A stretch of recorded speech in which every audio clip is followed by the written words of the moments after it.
Hi, I'm Danielle Kelly. Welcome to another JPR live session where we get to talk with artists we love and hear one-of-a-kind in-studio live performances. Made possible with support from Dos Mariposas Vineyards and Lavender. Today, our guest is Wilder Woods. It's the solo project of Rinehart, founder and lead singer of Needtobreathe. Wilder Woods' self-titled debut album was heavy in our open-air rotation when it was first released in 2019. Hailing from South Carolina, now calling Nashville home, Wilder Woods is on tour in support of the second full-length release, Fever Sky. It's available on all streaming platforms. The lead-off track, Maestro, just exceeded 1 million streams. It's featured on this month's Grey's Anatomy, too. Congrats, everybody. They're on tour with support from the band Ida May, another JPR favorite. And I believe we're catching you guys en route between Seattle, Portland, and then off to San Francisco, right? That's it. That's awesome. Well, welcome. How's the West Coast treating you guys? It's been great, actually. The weather was incredible the last couple of days. So we're getting close to the end. This is the last week of the tour. So we're all kind of like, we got the second wind now. We can see the end. Having fun. Awesome. Who'd you bring to the studio with you today? This is April Rucker on vocals and Tyler Burkum on the guitar.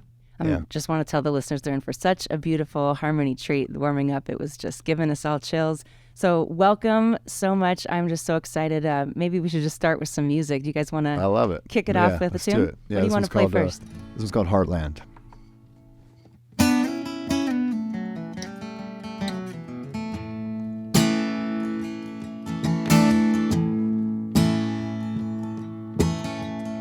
It's been a few miles since my face got to see the sun. Walls closing in on me like a loaded gun. Dreaming of a place where I can let go of time. It's somewhere I can rest my mind. Oh, I've been dreaming of the wild, wild plains, walking where the pine trees dance, where the river runs deep and the birds all sing in the great expanse. Howling at the moonlight, sleeping underneath the stars. Wonder why I let myself ever get this far from the heartland. Oh, from the heartland.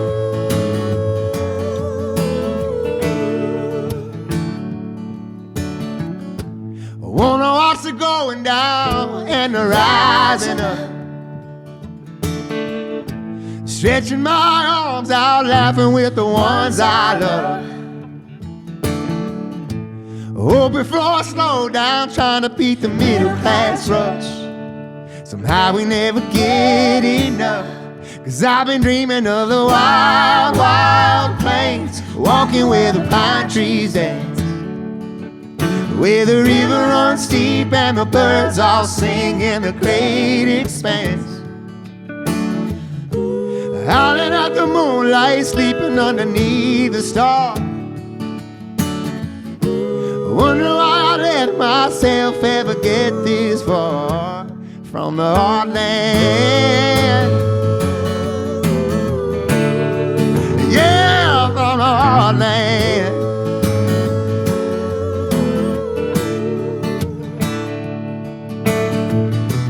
Walking through the wildflowers, watching clouds go by. Say a little prayer for the problems I left behind.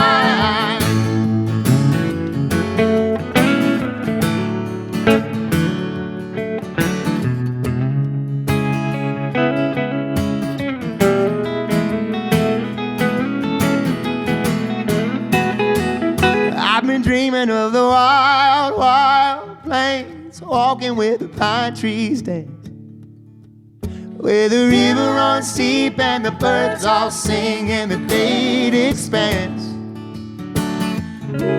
Howling at the moonlight, sleeping underneath the stars. Wonder why I let myself ever get this far from the heartland. Yeah, from the heartland. Oh,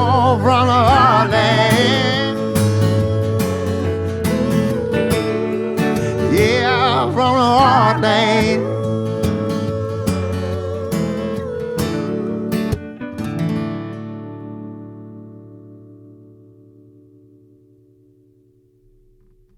Gorgeous. That's Wilder Woods, a.k.a. Bear Rinehart, live in the Steve Nelson Performance Studio here at JPR. My goodness.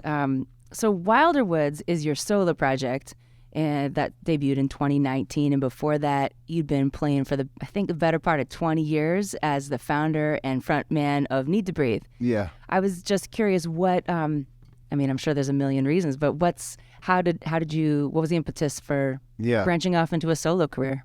I think I thought about it for a long time. 20 years is a long time to be with the same dudes and the same bus and all that.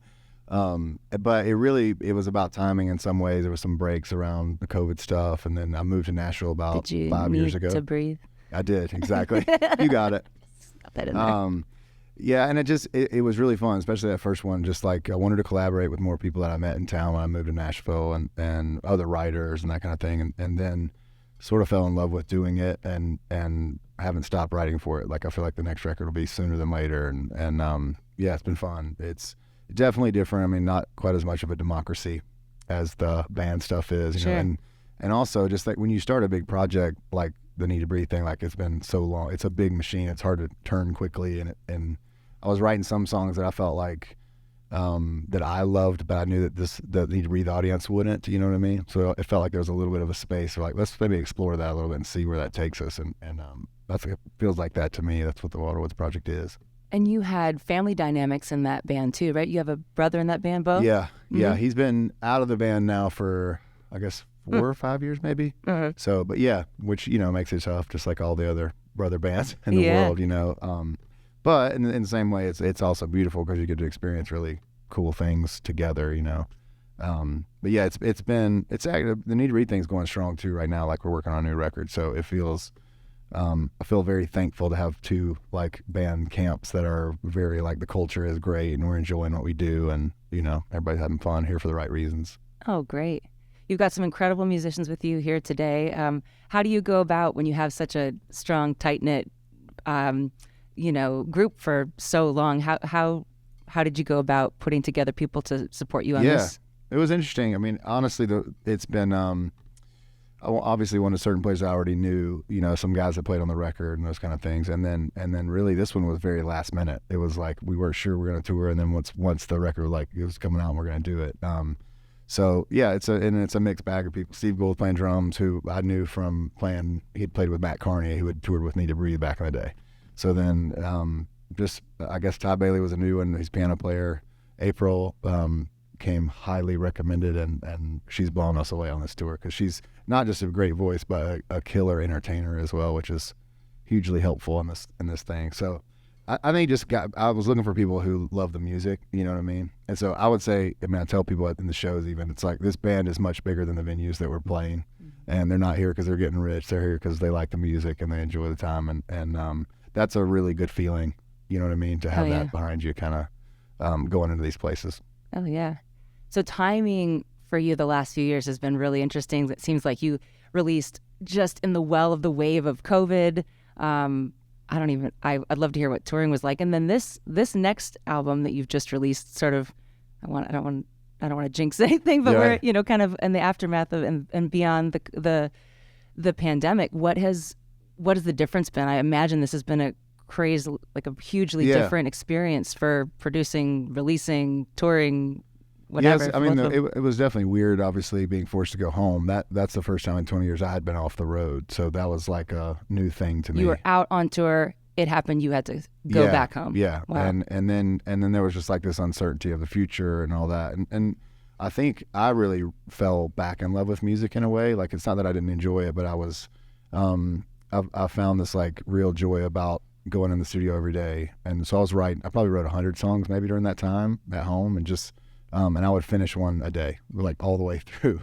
But I learned a lot about, in that time I didn't really have like a deadline of like, hey, your record's coming out, you're writing for this. And that was really freeing. I feel like the creativity got so much better. So I was just like, my mindset was like, go in here like an 8-year-old every day, just look to the universe and see what happens. And I would write dumb things, I'd write a country song that I thought was terrible, and one day I'd just laugh about it, and then the next day write a new song, So I think I'll take that with me. I hope I do for the rest of my career, in the sense of like, spending the time in it and exploring is what you do when you first start a band. You're trying to find a sound. I feel like that helped me a lot writing for this record. As a front woman for a project myself, it's tempting when I'm writing to kind of funnel it to, towards the band, try things out with the band that I'm working with. How you've got this accumulation of material. How do you decide when you're writing who you're writing for, what project you're writing for? How do you decide what's for what? I'm not great at it in the moment, to be honest. I like every song I write the day of, and then the next day I hate it. So I feel like it's been helpful to me to have people that I trust to bounce things off of, and so it's some of this stuff I didn't know would make this record.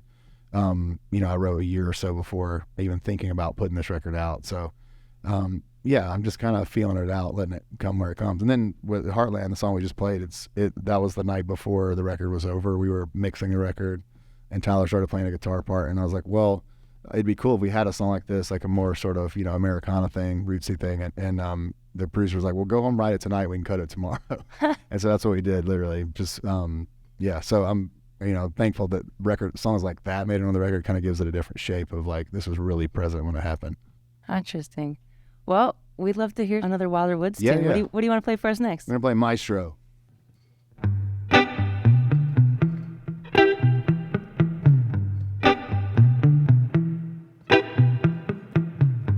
Say you love, but you're leaving. Say you're here, but you're gone. Throw me out like a change in your pocket, baby. Move on. I can tell that you're trying. I can see that you're scared. Trail of fears in the face for denial, baby. But I'm still here. Let's go. Taking my time, making me work. Baby, you're gonna be mine. The thing about love is it never is enough, and the mind goes, it's all in your head, but the tears don't lie now.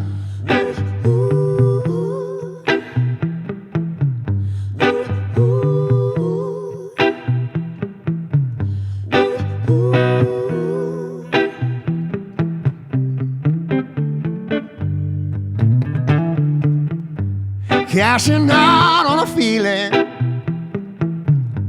walking high in the clouds. Close your eyes for a second, you'll see it, babe. There's no way out. Trade your high for a fever, high, so high. Sink yourself in a hole, ways down low. Cut me out like a face in your locket, baby. But don't let go. Let me tell you about the taking my time and making me work. Baby, you're gonna be mine.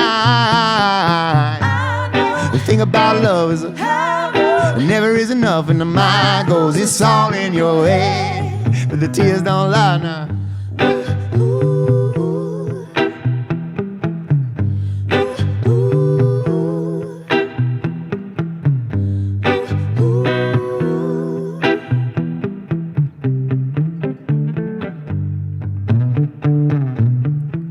Yeah, we all got our reasons, so hold on to a kiss. But darling, believe me, it's too late for a miss. There's blood in the water, there's a river running down your face. That kind of woman you just can't replace. Taking my time, making me work. Baby, you're gonna be mine. Think about love is never is enough, and the mind goes, it's all in your head. The tears don't lie. Oh, the tears don't lie. The tears don't lie.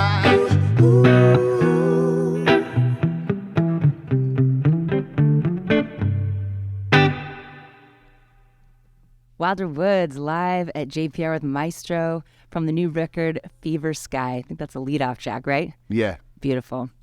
If you're just joining us, I'm chatting with Bear Rinehart, whose solo project moniker is Wilder Woods.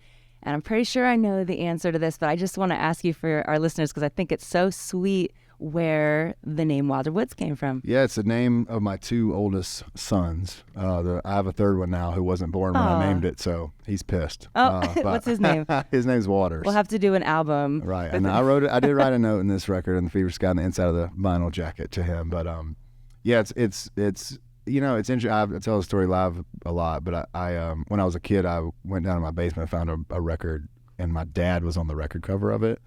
And my first thought was like, he looked like an idiot. Like it was like a full jumpsuit, rhinestone suit, eagle on the back, pinky ring, the whole, you know, which now I would think is incredible. But at the time, I just remember thinking how it was ridiculous. You can't see him now, but he's wearing an eagle on his chest. Here he's That's got right, the exactly. rings. That's what, yeah. And so, but then the second thought I had was like, oh, it's cool. My dad chased his dream, and I didn't even know about it, you know, and had some success. He played trumpet and played with Roy Clark and Glenn Campbell, and he was on the show Hee Haw and all that.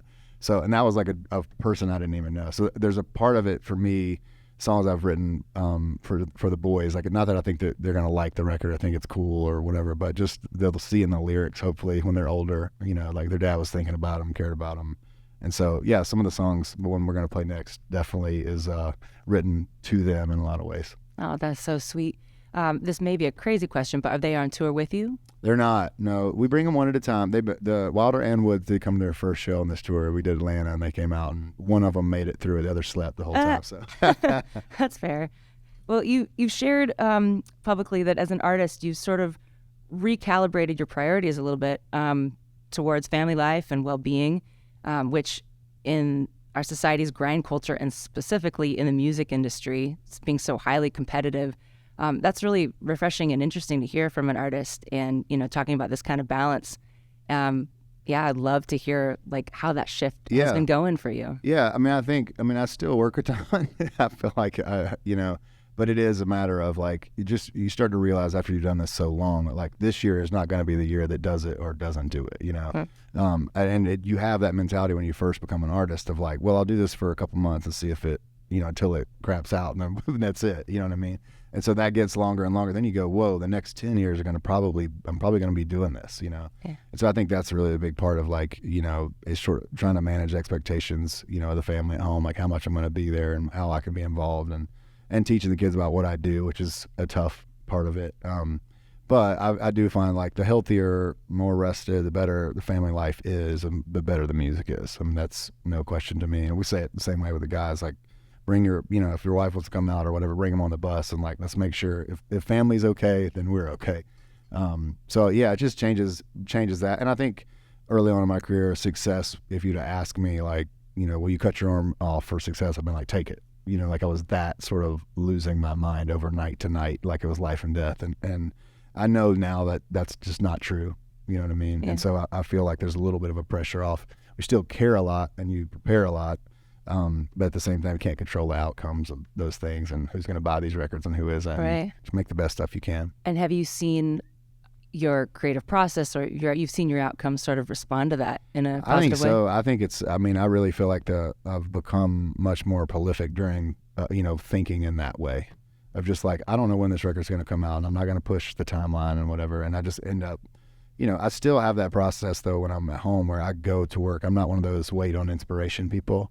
You know, I feel like there's a book I read called The War on Art, and it talks about how like, you know, you make the room ready for inspiration to come in so she doesn't soil her gown when she comes in. Like that's what I'm trying to do. I feel like I'm trying to light the candles, get in my right mind frame, be rested, and to work and just see what inspiration happens that day.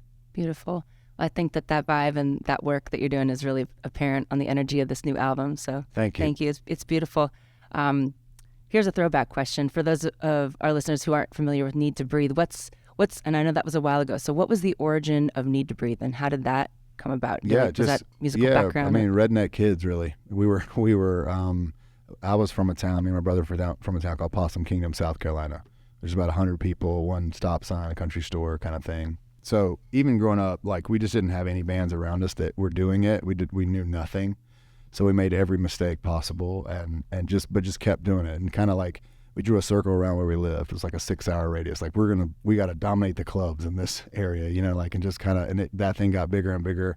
And it's a really interesting, Needtobreathe is probably like, they should study it in terms of the record business thing. It's just like a very bizarre thing. I feel like we've been doing it for 20 years and every day we've been slightly bigger than we were the day before.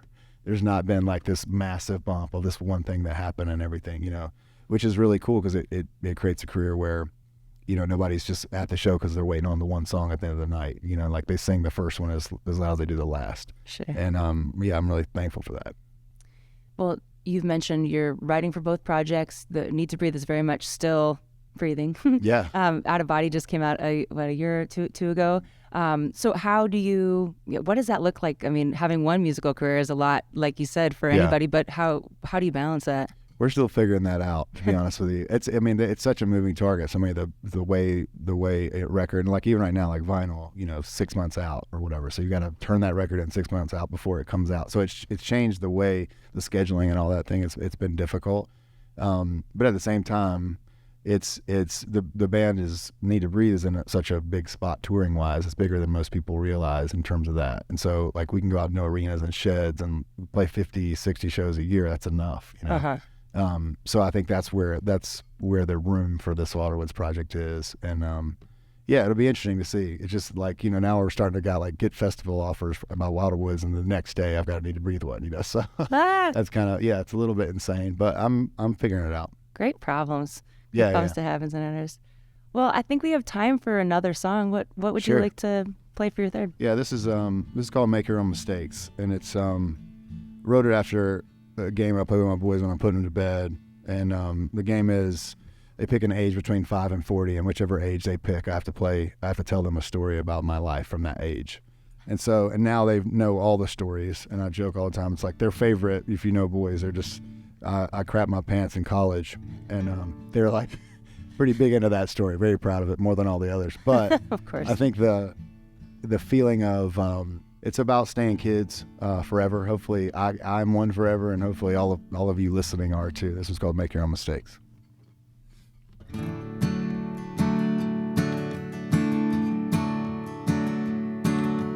Last night I could tell that you were listening.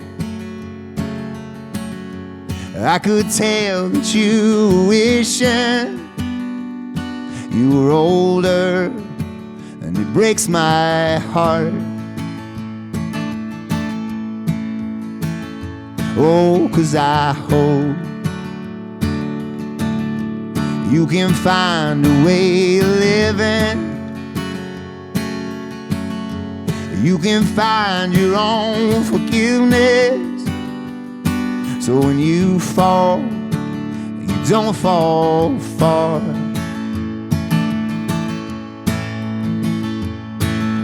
'Cause I don't want you to follow me down those same crooked roads to the same old places. I just want you to go your own way. You don't have to chase down the same dreams I did. Heart like yours is hard to break. So go and make your own mistake.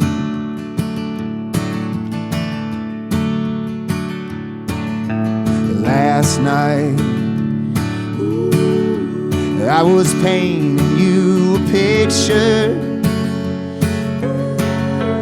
I'm not proud of those decisions, but you needed to know the truth. Just 'cause they're mine, you don't have to take them with you. Come across them if you're meant to, but I hope you just walk on by. 'Cause I don't want you to follow me down those same crooked roads to the same old places. I just want you to go your own way. You don't have to chase down the same dreams I did. Heart like yours is hard to break.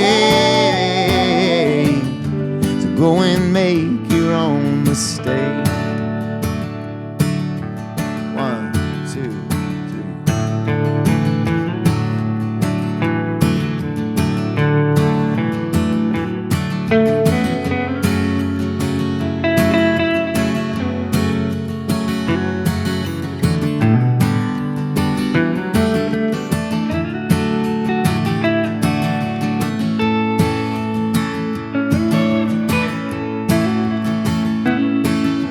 'Cause I don't want you to follow me down those same crooked roads to the same old places. I just want you to go your own way. You don't have to chase down the same dreams I did. Heart like yours is hard to break. Go and make your own mistake.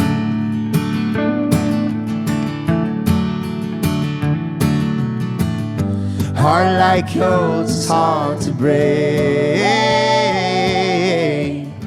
So go and make your own mistakes.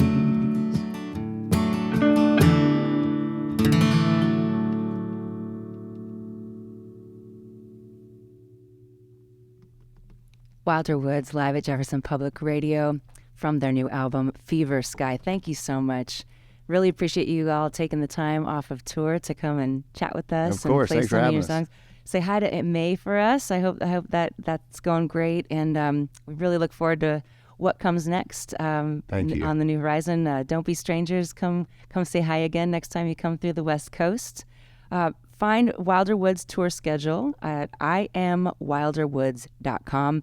You can stream the new record Fever Sky on all platforms, all streaming platforms. And you can also follow at I Am Wilder Woods on Instagram and Facebook. Thanks, everyone. Tyler, April, Bear, thanks so Of course, much. thanks for having us. Safe touring. This live session's been engineered by John Griffin. Our live session podcast is available on our website, ijpr.org, and also on Apple Podcasts, Spotify, and Stitcher. This live session is made possible with support from Dos Mariposas Vineyards and Lavender, located halfway between Jacksonville and Medford, Oregon. Their family-friendly and four-legged friend welcome tasting room and grounds serve local wine varietals, Mexican beer, tamales, and host art events, dance lessons, and live music weekly. More at dosmariposasvineyards.com. I'm Danielle Kelly. Thanks so much for listening. Open Air will continue right after this.